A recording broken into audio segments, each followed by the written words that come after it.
하나님의 말씀이 심기어져서 하나님 열매 맺기에 부족함이 없는 시간이 될 수 있도록 성령 하나님 우리를 주장하여 주시옵소서. 하나님께서 새날을 우리에게 선물로 허락해 주심을 감사드립니다. 어제도 주님께서 우리를 으뜸되게 만들고자 가장 위대한 삶을 살게 하고자 섬김의 삶을 평생 동안 살아가라고 말씀해 주시고 우리의 영혼을 소생시켜 주셔서 감사합니다. 특별히 오늘 주님께서 우리에게 주시고자 하는 기도의 선물, 찬송의 선물, 이 선물을 깨닫고 저희들이 평생 기도의 사람으로 찬송의 사람으로 살아갈 수 있도록 축복하여 주옵소서. 예수님 이름으로 기도드립니다. 아멘. 네, 오늘 7번째 날 기도와 찬송의 선물에 대한 말씀이에요. 누가복음 11장 9절에서 13절 잘 아시는 말씀입니다. 네, 다 같이 일어나셔서 합독하겠습니다. 시작. 내가 또 너희에게 이르노니 구하라 그러면 너희에게 주실 것이요 찾으라 그러면 찾아낼 것이요 문을 두드리라 그러면 너희에게 열릴 것이니 구하는 이마다 받을 것이요 찾는 이는 찾아낼 것이요 두드리는 이에게는 열릴 것이니라. 너희 중에 아버지 된 자로서 누가 아들이 생선을 달라 하는데 생신 대신에 뱀을 주며 알을 달라 하는데 전갈을 주겠느냐. 너희가 악할지라도 좋은 것을 자식에게 줄 줄 알거든 하물며 너희 하늘 아버지께서 구하는 자에게 성령을 주시지 않겠느냐 하시니라. 아멘. 기도의 중요성은 여러분이 수없이 들어서 알 것이에요. 중요한 것은 아는 것이 아니라 진짜 기도하는 거겠죠. 찰스 스펄전 목사는 성경은 우리가 항상 설교해야 한다고 말하지 않고 항상 쉬지 말고 기도해야 한다고 말한다고 그랬어요. 또한 기도하지 않고 성공했으면 그 성공은 그것 때문에 망한다고도 말했어요. 기도의 사람, 기도에 대해서 정말 가장 고전적인 책을 많이 쓴 E.M. 바운주는 기도의 실패자가 바로 삶의 실패자다, 그렇게 말했어요. 마틴 루터는 잘 기도하는 자는 잘 배운 자요, 많이 기도한 자는 많이 배운 자다, 그렇게 얘기했어요. 우리가 여기 나가면 써놓은 얘기가 패트릭 존 스톤이 쓴 글인데, 내가 일하면 내가 일할 뿐이지만 내가 기도하면 하나님이 일하신다. 이걸 진짜 잘 깨달은 사람이 복 받은 사람인 것 같아요. 많은 사람은 일만 열심히 해요. 그리고 나중에 보면 별 열매가 없어요. 허드슨 테일러가 모든 것을 하나님께 기도로 가져갈 수 있다는 것, 실로 우리에겐 놀라운 특권이 아닙니까? 우리에겐 놀라운 특권을 준 거예요. 기도하면 응답해 준다는데 그런 분이 어디 있어요? 그러니까 기도는 하나님이 주신 선물 중에 선물이에요. 정말 하나님의 자녀에게 준 특권이란 말이에요. 이 특권을 그런데 누리지 못하는 사람들이 너무 많은 거예요. 그래서 기도의 선물은 우리에게 3가지를 주는 거예요. 첫 번째, 같이 읽어볼게요. 시작. 기도는 하나님과 관계 맺는 방법이에요. 11장 9절 다시 봉독할게요. 시작.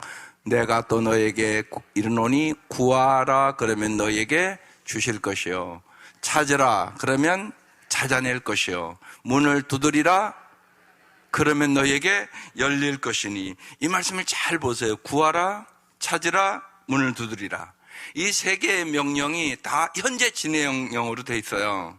그러니까 계속하라 그런 뜻이란 말이에요. 계속 구하라. 쉬지 말고 기도해. 낭망치 말고 기도해. 언제나 어느 때나 구하고 찾고 두드려 봐. 그런 얘기거든요. 왜 주님은 한번 간구할 때 그냥 주시지 왜 계속 구하라고 얘기할까요? 그냥 여러분 생각은 한 번 딱 구하면 딱 주면 좋겠잖아요. 이유가 있단 말이에요. 하나님이 우리에게 원하는 것은 뭘 주고받고 거래 관계가 아니래요. 인격적인 관계. 하나님이 원하는 것은 사랑의 관계란 말이에요. 근데 여러분 생각해 보세요. 누구를 사귀고 사랑의 관계에 들어갈 때 한 번 만나면 됩니까? 그런 사람이 어디 있어요? 계속 만나서 대화를 하고 마음에 있는 문제들을 다 서로 토로하고 얘기하고 그래야 깊어진 관계가 되는 거 아닐까요? 인간관계도 그래요. 그거 다 알잖아요. 하나님은요, 사랑의 관계를 원하는 거예요. 인격적인 관계를 원하는 거예요. 이게 기도의 핵심이란 말이에요. 근데 많은 사람들은 그냥 빨리 내 소원하는 거 빨리 달라고만 생각한단 말이에요. 그러니까 하나님과 오래 믿어도 관계가 안 깊은 사람이 너무 많은 거예요. 하나님과 친밀하지가 않아요. 왜? 거래 관계니까. 이걸 바꾸셔야 돼요. 하나님이 여러분에게 원하는 것은 사랑의 관계예요. 계속 구하고 찾고 두드리면서 하나님과 친밀한 사랑의 관계를 쌓아가는 과정이야말로 기도 응답 자체보다 더 중요한 것이기 때문에 그렇습니다. 이걸 빨리 깨달아야 돼요. 그래서 하나님과의 우정이 깊어져야 된단 말이에요. 모세가 그런 사람이었어요. 출애굽기 33장 1절에 이런 말씀이 있어요. 주님께서는 마치 사람이 자기 친구에게 말하듯이 모세와 얼굴을 맞이하고 말씀하셨다. 이렇게 친밀한 모세였었단 말이에요. 그래서 모세가 그 어려움 이길 수 있는 비결이었었어요, 그게. 여러분 생각해 보세요.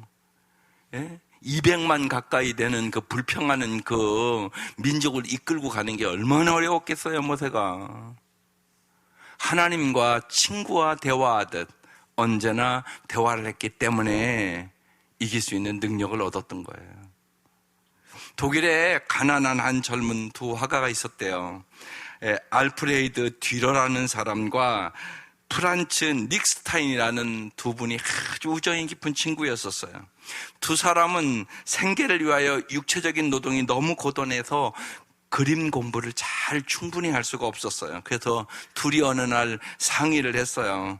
둘 중에 한 사람이 일을 하고 한 사람은 전적으로 미술 공부를 하자고. 그래서 제비를 뽑아서 알프레이드 듀러가 이제 뽑혀서 미술 공부를 하러 갔습니다.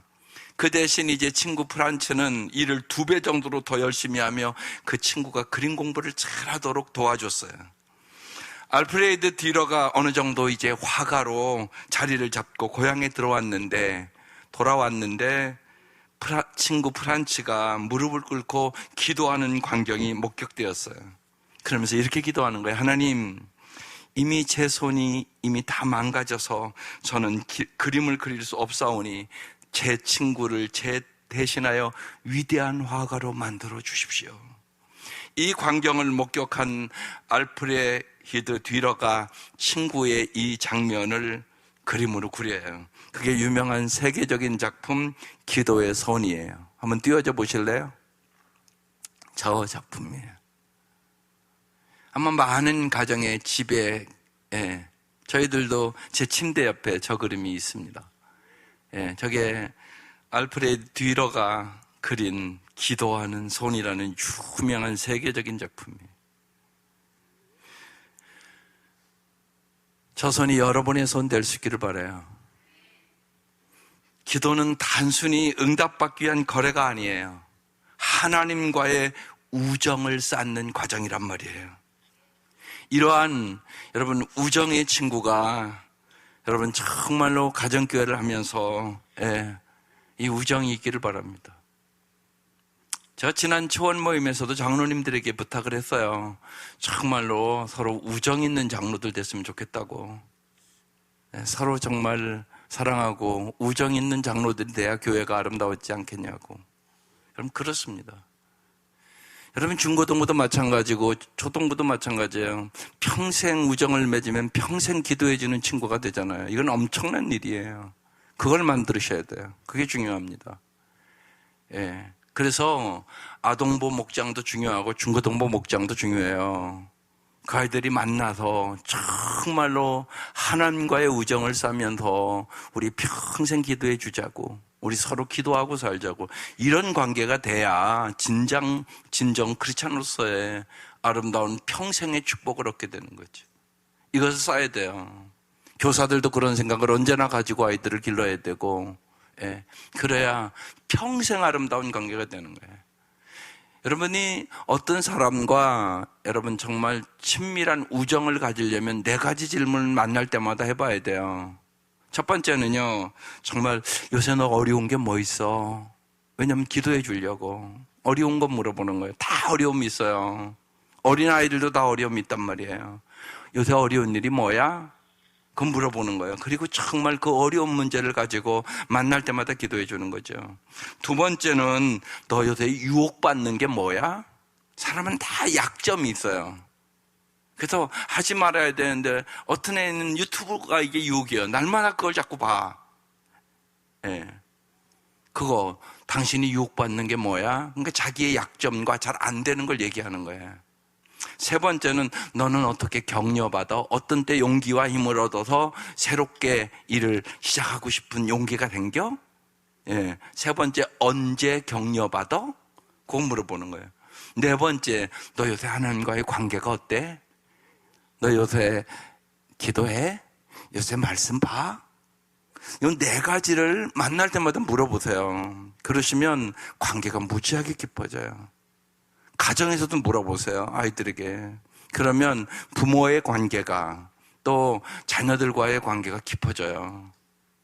다 아는 것 같아도요, 같이 산다고 다 아는 게 아니에요. 같이 사는 부부도요, 이런 거 안 물어보면요, 몰라요. 심지어는 안 물어보면 내 아내가 무슨 색을 좋아하는지도 모르잖아요. 안 물어보는데 어떻게 해요? 그냥 추측해, 추측. 몰라요. 그건 모르는 거라고요.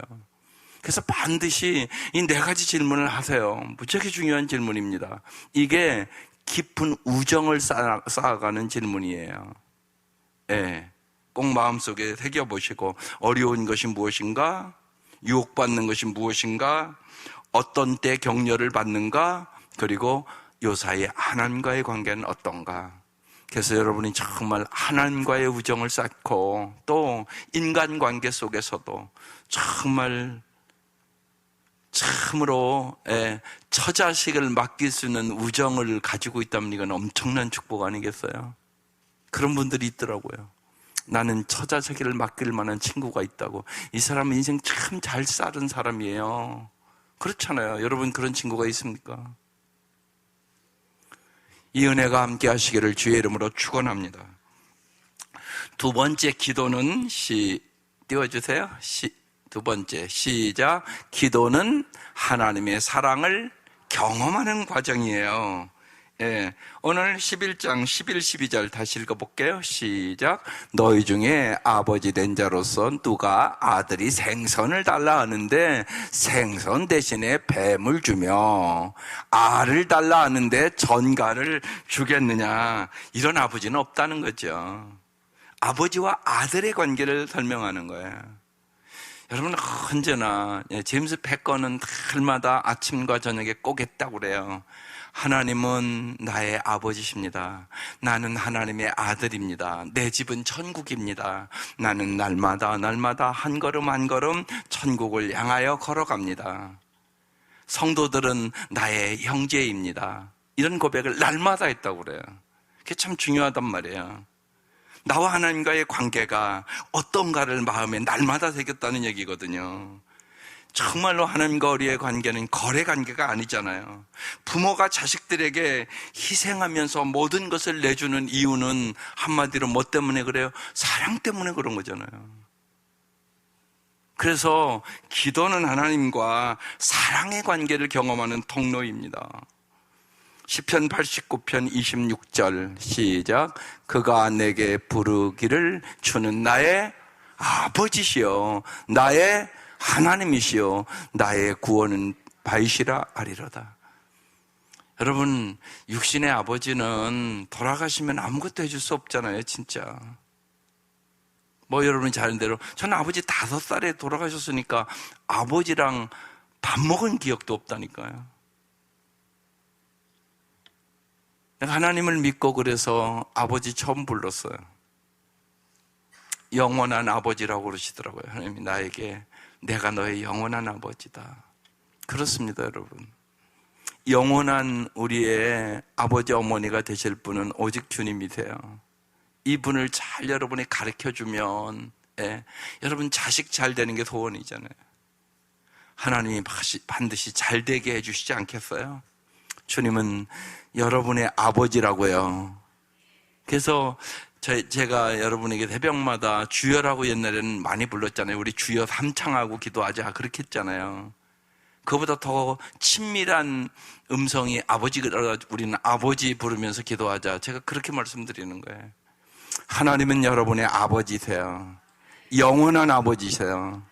예, 정말 그래서 사랑하는 자녀들에게도 기도를 잘 가르치세요. 그게 영원히 복받는 비결이에요. 이 은혜가 함께 하시기를 주의 이름으로 축원합니다. 세 번째, 시작. 기도는 하나님의 뜻을 실현하는 통로예요. 13절에 시작. 너희가 악할지라도 좋은 것을 자식에게 줄 줄 알거든. 하물며 너희 하늘 아버지께서 구하는 자에게 성령을 주시지 않겠느냐 하시니라. 이 말씀 꼭 붙들고 기도하세요. 너희가 악해도 자식에게 좋은 거 다 모든 부모는 주려고 그러잖아. 하물며 하나님은 사랑의 하나님이다. 온 우주를 주장하시는 전능하신 하나님이다. 너희 하늘 아버지께서 구하는 자에게 뭐라고요? 성령을 주시지 않겠느냐. 그러니까 성령이 가장 좋은 거란 얘기죠. 우리가 기도하면 하나님께서 가장 좋은 것, 언제나 함께 하시고 언제나 가르쳐 주시고 언제나 진리의 길로 인도하는 성령을 주겠다는 거예요. 우리가 기도하면 성령님께서 우리의 삶의 현장에서 언제나 인도해 주겠다는 거예요. 이걸 여러분 경험하는 것이 엄청나게 중요한 일이죠. 로마서 8장 26절에 기가 막힌 말씀을 연관해서 써놨어요. 읽어볼게요. 시작. 이와 같이 성령도 우리의 연약함을 도우시나니 우리는 마땅히 기도할 바를 알지 못하나 오직 성령이 말할 수 없는 탄식으로 우리를 위하여 친히 간구하시니라. 여러분 잘 보세요. 성령이 우리를 위하여 기도해 주신다고 써 있잖아요. 성령이 우리를 위하여 기도할 때 어떤 일이 일어날까요? 로마서 바로 그 다음 27절에 써놨어요. 시작.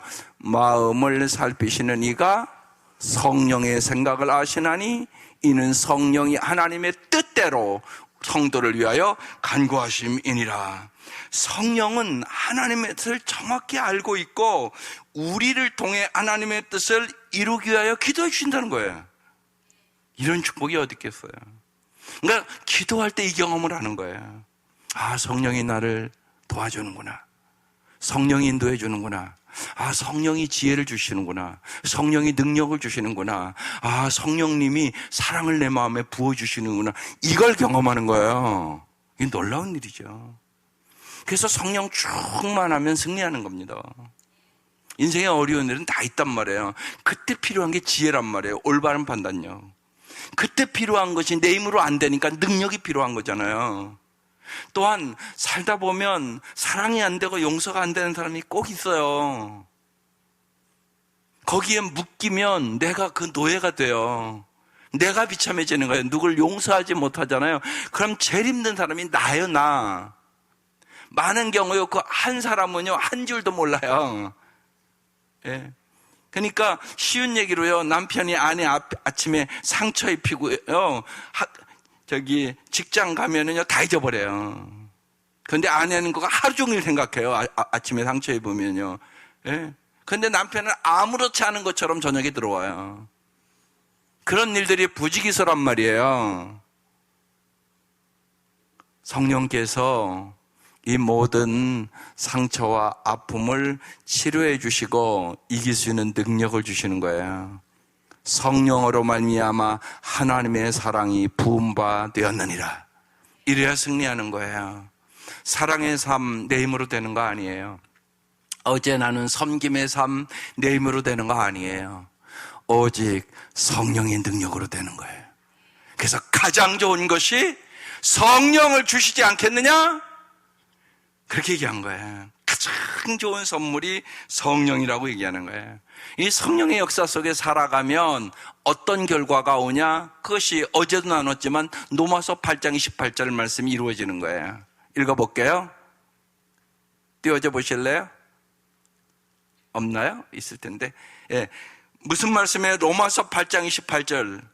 하나님을 사랑하는 자, 그 뜻대로 부르심을 입은 자들에게는 모든 것이 합력하여 선을 이루느니라.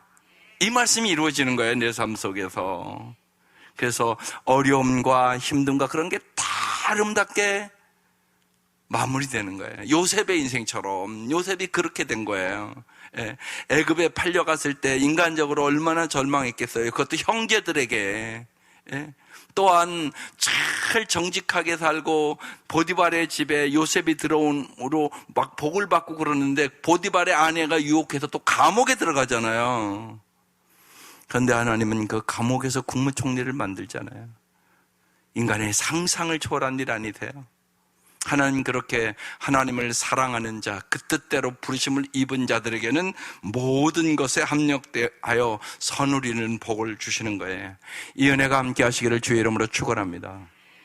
예, 뉴욕 장애인회관에 붙여져 있는 글이 있어요. 어느 무명의 기도문이라고. 나는 신에게 나를 강하게 만들어 달라고 부탁을 했다. 내가 원하는 모든 걸 이룰 수 있도록. 하지만 신은 나를 약하게 만들었다. 겸손해지는 법을 배우도록. 나는 신에게 건강을 부탁했다. 더 큰 일을 할 수 있도록. 하지만 신은 내게 허약함을 주었다. 더 의미 있는 일을 하도록. 나는 부자가 되게 해달라고 부탁했다. 행복할 수 있도록. 하지만 난 가난을 선물 받았다. 지혜로운 사람이 될 수 있도록. 나는 재능을 달라고 부탁을 했다. 그래서 사람들의 찬사를 받을 수 있도록. 하지만 난 열등감을 선물 받았다. 신의 필요성을 더 깊이 느끼도록. 나는 신에게 모든 것을 부탁했다. 삶을 누릴 수 있도록. 하지만 신은 내게 삶을 선물했다. 모든 것을 누릴 수 있도록. 내가 부탁한 것을 하나도 받지 못했지만 내게 필요한 모든 것을 선물 받았다. 나는 작은 존재임에도 불구하고 신은 내 무언의 기도를 다 들어주셨다. 모든 사람들 중에 나는 가장 축복받은 자다. 그 장애인 회관에 그걸 기록해 놨어요. 수많은 장애인들이 그 글을 읽고 그 장애를 이긴다고 그래요. 여러분, 장애를 만나면 여러분 몸이 조금만 불편해도 여러분 얼마나 힘듭니까? 그건 말로 효용할 수가 없단 말이에요. 그 장애를 어떻게 이겨요? 오직 기도로 이기는 것이에요. 여러분 잊지 마세요. 기도가 능력이에요. 기도가 성령의 충만함을 받는 비결이에요. 여러분이 어떠한 인생의 어려움이 있어도 기도할 수 있으면 하나님은 하나님이 함께 하심으로 말미암아 넉넉히 승리할 수 있는 힘을 주시는 분이세요. 이 은혜가 함께 하시기를 주의 이름으로 축원합니다. 기도는 선물 중에 선물이다. 그 다음 찬양이 선물 중에 선물이에요. 슬픔을 벗고 기쁨을 잇는 축복이 찬양이에요. 이사야서 61장 1절부터 3절 한번 읽어볼게요. 시작. 주 여호와여, 영이 내게 내리셨으니 이는 여호와께서 내게 기름을 부으사 가난한 자에게 아름다운 소식을 전하게 하려 하심이라. 나를 보내사 마음이 상한 자를 고치시며 포리된 자에게 자유를, 갇힌 자에게 노임을 선포하며 여호와의 은혜와 우리 하나님의 보복의 날을 선포하며 모든 슬픈 자를 위로하되 무릇 시온에서 슬퍼하는 자에게 화관을 주어 그 죄를 대신하며 기쁨의 기름으로 그 슬픔을 대신하며 찬송의 옷으로 그 근심을 대신하시고 그들의 의의 나무 곧 여호와께서 심으신 그 영광을 나타낼지라 일컬음을 받게 하려 하심이라. 예수님이 이래서 오셨다는 거예요. 정말 우리의 슬픔을, 우리의 마음의 상처를, 우리의 노예 상태에서 참다운 자유를 주시려고 예수가 이 땅에 오셨다는 거예요. 짐이라는 기도인이 있었어요. 아버지가 30년간 알코올 중독자예요. 그러니까 그 가정은 여러분 생각만 해도 늘 우울하고 아주 비참한 가정이었었어요. 근데 이 짐이라는 사람이 어느 날 멀린 캐로더스의 군목의 설교를 들었어요. 설교의 내용은 이런 거였었어요. 고통스러운 환경을 변화시켜달라고 기도하기보다 먼저 범사에 감사하고 찬송을 하라고. 우리를 괴롭히는 그 상황에도 하나님의 뜻이 있다고 그 설교를 듣는데 그 설교가 마음에 확 다가왔어요. 짐은 집에 와서 여보, 우리가 이제부터 아버지가 술 마시는 것을 하나님께 감사하고 찬양합시다. 아버지의 이런 상태도 하나님의 계획의 한 부분임을 우리가 믿고 주님 앞에 감사하며 찬양해 봅시다. 그랬어요. 그래서 아내와 함께 이제 정말 감사하고 찬양을 드렸죠. 그러던 어느 날 그 아버지가 내가 오늘 텔레비를 보다가 느끼는 게 있었는데 나 같은 사람도 변화될 수 있을까? 그렇게 물어보는 거예요. 그래서 예수를 전했어요. 그 아버지가 예수를 영접했어요. 그리고 그 아버지가 술을 끊고 변화됐어요.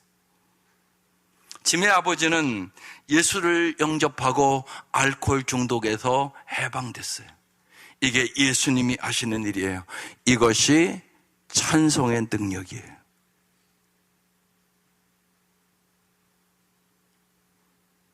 이게 엄청나게 중요한 내용이에요. 다시 여러분의 삶에. 여러분 어려울 때 무엇 하십니까? 낙심하십니까? 절망하십니까? 불평하십니까? 원망하십니까? 성경은 그걸 뚜렷하게 얘기하잖아요. 이스라엘 백성 광야에서 하나님이 언제나 인도하셨잖아요. 먹을 것 주고 마실 것 주고 하늘에서 만나 내려주고 메추라기 내주시고 반석을 치면 막 물이 나게 하고 그 경험 다 했단 말이에요. 그런데 끊임없이 원망하고 불평하다가 광야에서 20세 이상 다 죽잖아요. 왜 그걸 써서 우리에게 기록해 놨겠어요? 오늘 말씀이란 말이에요. 여러분 인생을 바꾸세요. 어려울 때 감사하고 찬송으로 이겨나가시기를 주의 이름으로 축원합니다. 찬송은 하나님의 선물이에요. 이사야서 43장 21절 유명한 말씀이에요. 이건 기억을 하세요. 시작. 이 백성은 내가 나를 위하여 지었나니 나를 찬송하게 하려 함이니라. 하나님이 여러분 왜 불렀냐? 뭐 하게 하려고요? 찬송하게 하려고. 정말이에요. 주일날 이렇게 보면 교회 와서도 찬송을 안 하는 사람들이 있어요. 참 안타까워요. 참 안타까운 사람들이에요. 그 사람은 치유 못 받아요. 여러분 찬송할 때 치유의 역사가 임해요. 정말이에요. 마음을 다하여 찬송하는 것이 하나님께 이렇게 예배드리는 거거든요. 무지하게 중요해요.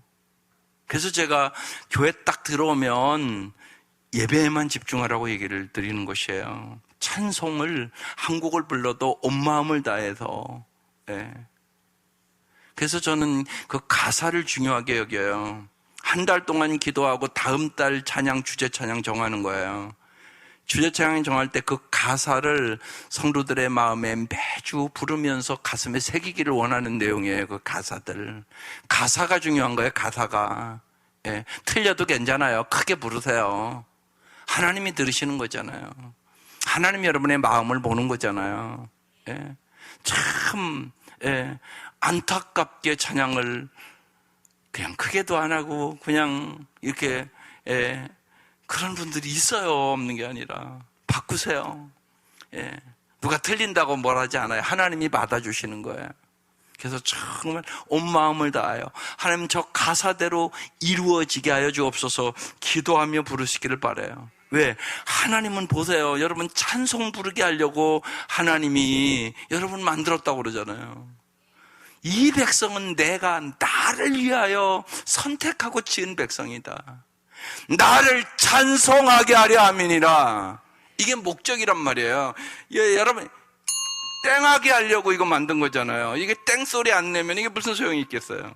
하나님 그렇게 얘기하는 거잖아요. 이한신 권사님 내가 만들었는데 뭐 하게 하려고? 대답을 하셔야지. 뭐 하게 하려고 만들었다고요? 찬송하게. 그러니까 일하면서도 찬송할 수 있잖아요. 찬송하면서 일해보란 말이에요. 능력이 임한단 말이에요. 여러분 찬송할 때 여러분의 마음이 밝아져요. 이게 엄청나게 중요해요. 그러니까 우울하고 낙심하면 뭐가 안 돼요? 찬송이 안 돼요. 여러분 해보란 말이에요. 여러분 마음이 밝은 사람이 행복한 사람이에요. 마음이 기쁜 사람이 행복한 사람이에요. 행복은 여러분의 마음에 있어요. 찬송하면 하나님이 우리의 마음을 기쁘게 해주신다는 거죠. 그러니까 말씀대로 하면 언제나 길이 열려요. 찬송함으로 여러분 승리하시기를 바라요. 첫 번째, 그래서 시작. 찬송은 전도 사역이에요. 1절 시작. 주 여호와의 영이 내게 내렸대요. 이는 여호와께서 내게 기름을 부어 주셨대요. 가난한 자에게 아름다운 소식을 전하게 하려고, 나를 보내사 마음이 상한 자를 고치게 하려고, 포로된 자에게 자유를 주려고, 갇힌 자에게 노임을 선포하려고. 2절. 여호와의 은혜와 우리 하나님의 보복의 날을 선포하며 모든 슬픈 자를 위로하기 위해서. 그래서 찬송하는 거예요. 마음이 상한 자, 포로된 자, 갇힌 자에게 복음을 효율적으로 전하는 것이 찬송하는 것이에요. 여러분 전도하고 싶죠? 찬송만 잘해도 전도가 된다고요. 찬송이 바로 복음의 메시지가 그 가사에 실려있기 때문에 그런 거예요. 시편 96편 2절에 그래서 이런 말씀이 있어요. 시작. 여호와께 노래하여 그의 이름을 송축하며 그의 구원을 날마다 전파할지어다. 증도를 가보면 거기 문준경 선교사의 그 묘지가 있어요. 얘기를 들으면 참 그 증도라는 섬을, 그러니까 문준경 선교사가 거의 다 전도한 곳이에요. 그 섬에요. 그래서 90% 이상이 거의 다 믿게 되는 그러한 역사가 있었던 거예요. 이 문준경 선교사가 전도하러 가정가정을 다니면서 항상 했던 게 찬송이에요. 슬픈 일을 만난 집에 가서는 위로의 찬송을, 기쁨을 맞이하는 집에 가서는 축복의 찬송을, 장례를 치르는 집에 가서는 소망의 찬송을 불렀다고 그래요. 그분들의 간증이요, 문전도사의 찬양을 들으면 모든 문제가 해결되는 은혜를 받았다고 그렇게 간증을 해요. 문전도사님이 그 섬에 오시기 전에는요, 이 섬의 언어는요 욕설뿐이었다고 그래요. 사람들이 그렇게 욕을 했다는 거예요. 문전도사님의 찬송은 섬의 언어를 바꾸고 문화를 바꾸고 삶을 바꾸었다고 그렇게 간증을 해요. 여러분 보세요.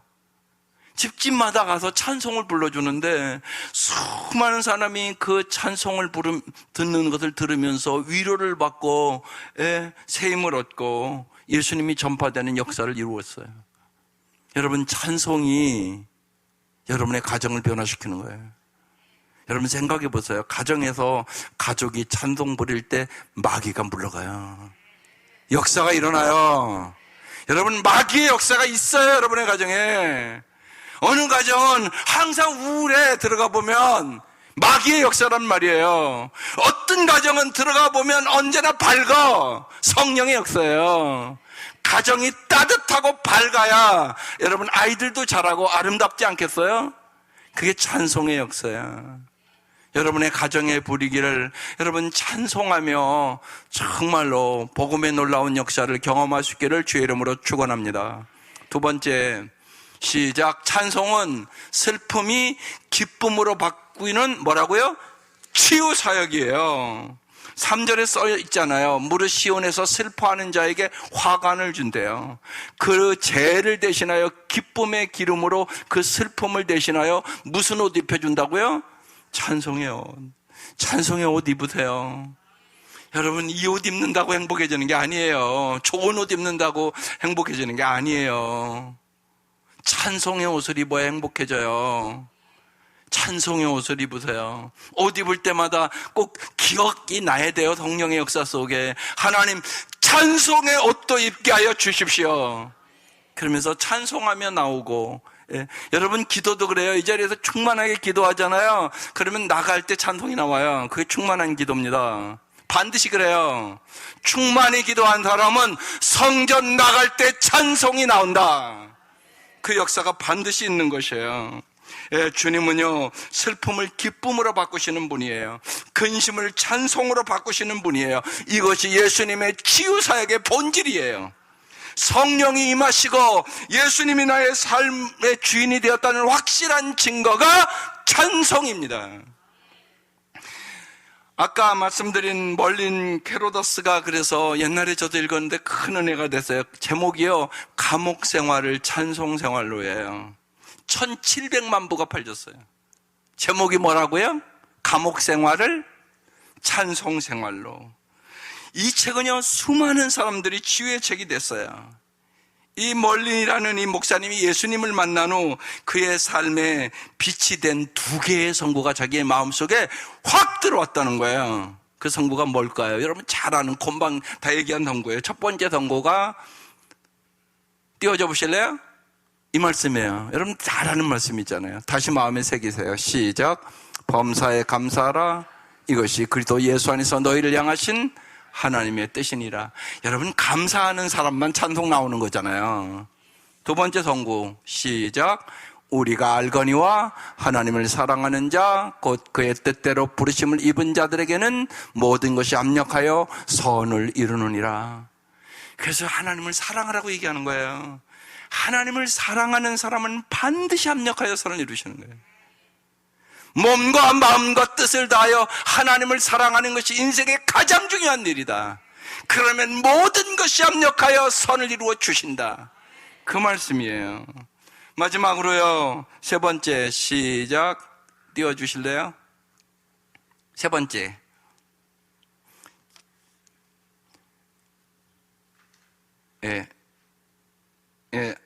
세 번째, 시작. 찬송은 하나님을 높이는, 찬송이 예배 사역이에요. 히브리서 13장 15절에 써놨어요. 시작. 그러므로 우리는 예수로 말미암아 항상 찬송의 제사를 하나님께 드리자. 이는 그 이름을 증언하는 입술의 열매니라. 여러분 찬송의 제사를 드리는 거예요. 예배 드릴 때마다. 놀라운 일이에요. 찬송은 예배의 본질이에요. 여러분 예배의 성공이 인생의 성공이에요. 정말 찬송은 하나님을 높여드리고 하나님을 기쁘시게 드리는 것이거든요.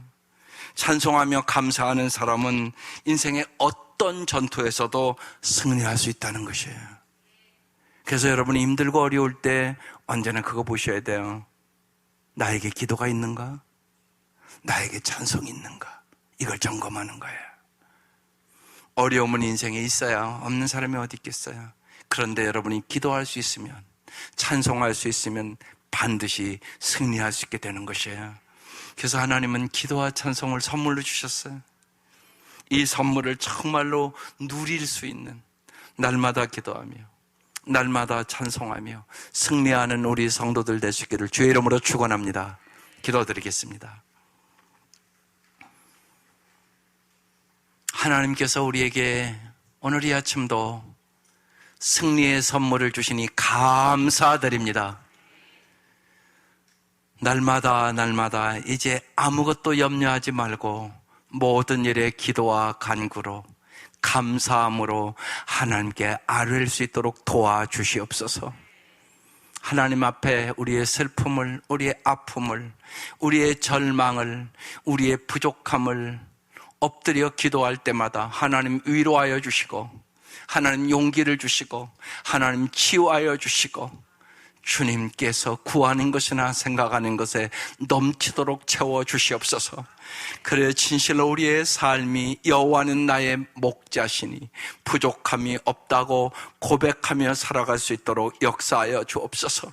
그 은혜와 그 사랑을 언제나 믿고 찬송할 수 있도록 역사하여 주시고, 찬송할 때마다 슬픔이 사라지게 하시옵소서, 근심이 사라지게 하시옵소서, 염려가 사라지게 하여 주시옵소서. 하나님이 주시는 기쁨과 감사함으로 참으로 행복한 영혼이 되게 하여 주시옵소서. 하나님이 놀라운 은혜를 하나님 사모하는 모든 영혼에게, 이 새벽 미명 기도하는 모든 영혼에게 임하게 하시옵소서.